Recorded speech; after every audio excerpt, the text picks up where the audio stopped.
রমাদান মাসের মধ্যে একটা রাত আছে, যে রাতের নাম হচ্ছে লাইলাতুল কদর। আমি আশা করি আপনারা সবাই এই সূরাটা জানেন। বা'দা আউযু বিল্লাহি মিনাশ শাইতানির রাজীম, ইন্না আনজালনাহু ফি লাইলাতুল কদর। নিশ্চয়ই আমি কোরআনকে নাজিল করেছি লাইলাতুল কদরে, ভাগ্য রজনীতে। ওয়া মা আদরাকা মা লাইলাতুল কদর। হে নবী মুহাম্মদ সাল্লাল্লাহু আলাইহি ওয়াসাল্লাম, আপনি কি জানেন লাইলাতুল কদর কি জিনিস? লাইলাতুল কদরি খায়রুম মিন আলফি শাহর। লাইলাতুল কদর হচ্ছে হাজার মাসের চাইতে উত্তম। এখানে গাণিতিকভাবে ব্যাখ্যা করতে যাবেন না, 1000 মাস সমান সমান কত বছর হয়, ব্যাপারটা এমন নয়। এখানে আধিক্য বোঝানো হয়েছে। হাজার হাজার মাস ইবাদত করলে যে নেকি হয়, এক রাত ইবাদত করলে সে নেকি হয়ে যাবে ইনশাআল্লাহ।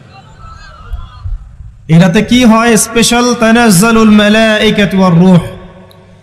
এই মাসে আল্লাহর পক্ষ থেকে আল্লাহর ফেরেশতারা নেমে আসেন। কোথায় নেমে আসেন? পৃথিবীতে। তাদের সর্দার হিসেবে থাকেন জিবরাইল আলাইহিস সালাম। তানাজ্জালুল মালাইকাতু ওয়ার রূহু ফিহা বিইذনি রাব্বিহিম। আল্লাহর রবের আদেশে তারা এই কাজটা করেন। মিন কুল্লি আমর, প্রত্যেকটা বিষয়ের ফয়সালা হয় এই রাতে। আপনার আমার তাকদীর লেখা হয়েছে আসমান জমিন সৃষ্টির 50,000 বছর আগে। আপনার আমার তাকদীর লেখা হয়েছে আসমান জমিন সৃষ্টির 50,000 বছর আগে। আল্লাহ পাক সমস্ত সৃষ্টির তাকদীর লিখেছেন প্রথম দফায়। দ্বিতীয় দফায় তাকদীর লেখা হয়েছে যখন আমার আপনার রূহ আমাদের মায়ের গর্ভে ছিল 4 মাস 10 দিন বয়স। ওই সময় আল্লাহর পক্ষ থেকে ফেরেশতা আসেন, এসে লিখে দেন তার হায়াত, তার রিজিক, সে সৌভাগ্যবান না দুর্ভাগ্যবান। এরপর রূহটাকে ফুঁকে দেন, বাচ্চা নড়াচড়া শুরু করে। এর আগ পর্যন্ত পেটের মধ্যে বাচ্চা নড়াচড়া করে না। যখন রূহটা ফুঁকে দেওয়া হয়, তারপর থেকে বাচ্চা নড়াচড়া শুরু করে। দ্বিতীয় দফায় তাকদীর লেখা হয়। এরপরে তৃতীয় দফা লেখা হয় এই লাইলাতুল কদরে, যে আগামী 1 বছর কি হবে, আপনি কি করবেন, অর্থাৎ 1 বছরের বাজেট প্রণয়ন করা হয় প্রত্যেক লাইলাতুল কদরে। তানাজ্জালুল মালাইকাতু ওয়ার রূহ ফিহা বিইذনি রাব্বিহিম মিন কুল্লি আমর। এই রাতের আরেকটা বৈশিষ্ট্য হচ্ছে সালামুন হিয়া হাত্তা মাতলাইল ফজর। ফজর পর্যন্ত এই রাতে শান্তি শান্তি শান্তি শান্তি প্রশান্তি বজায় থাকে। এই রাতে আপনি যে দোয়া করবেন, যে কোনো দোয়াই করবেন, যদি আপনার রিজিকটা হালাল হয় ইনশাআল্লাহ কবুল হয়ে যাবে, যে কোনো দোয়া। এই রাতে যারা ইবাদত করে দাঁড়িয়ে দাঁড়িয়ে, তাদের চতুর্দিকে ফেরেশতারা সমবেত হন, তাদের দোয়ায় তারা শরীক হন, তাদের জন্য দোয়া করতে থাকেন। ঠিক তখনই দেখবেন মুমিন বান্দার চোখ দিয়ে টপ টপ করে পানি পড়া শুরু হয়েছে। আপনি ফিল করতে পারবেন যে আপনার দোয়া আল্লাহ কবুল করছেন। এই রাতের ইবাদতকে 1000 মাস দিয়ে গুণ করলেও কখনো সমান হবে না। একটা রাত ইবাদত করলে আপনি হাজার হাজার মাসের নেকি পাচ্ছেন। এই সুযোগটাকে ছেড়ে দেওয়া যায়? কবে এই রাত স্পেসিফিকলি বলা যাবে না, 27 তারিখেই স্পেসিফিকলি বলা যাবে না যে 21-এর রাতেই, 23-এর রাতেই বা 25-এর রাতেই, নির্দিষ্ট করে বলার কোনো সুযোগ নাই।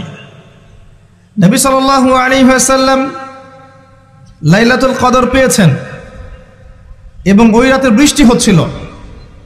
তিনি সেজদা করছেন, তার কপালের মধ্যে মসজিদে নববীর যে মাটি আছে এই মাটির কাদা লেগেছিল। তখন কিন্তু মসজিদ টাইলস ফিটিং ছিল না, মাটির মসজিদ থেকে নবী সাল্লাল্লাহু আলাইহি ওয়াসাল্লাম বিশ্ব পরিচালনা করেছেন। আর আমাদের এখন তাজমহলের মতো মসজিদ, হেদায়েতের কোনো হও নাই এখানে। এটা আখিরুজ্জামানের সাইন, মসজিদগুলো হবে চাকচিক্যময়, হেদায়েত শূন্য। হাদিস একদম স্পষ্ট আছে, মসজিদ হবে চাকচিক্যময় কিন্তু হেদায়েত শূন্য। ইভেন দেখবেন নামাজ পড়ছে মুসল্লি, পাশে হই হুল্লো করছে।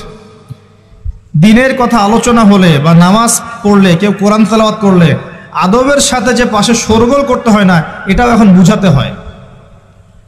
বুঝাতে গিয়ে যদি আপনি এই আয়াত তেলাওয়াত করেন, লাহুম কুলুবুন লা ইয়াফকাহুনা বিহা, কিছু মানুষকে আল্লাহ পাক কলব দিয়েছেন বোঝে না। ওয়া লাহুম আযানুন লা ইয়াসমাউনা বিহা, কিছু মানুষকে আল্লাহ পাক কান দিয়েছেন শোনে না।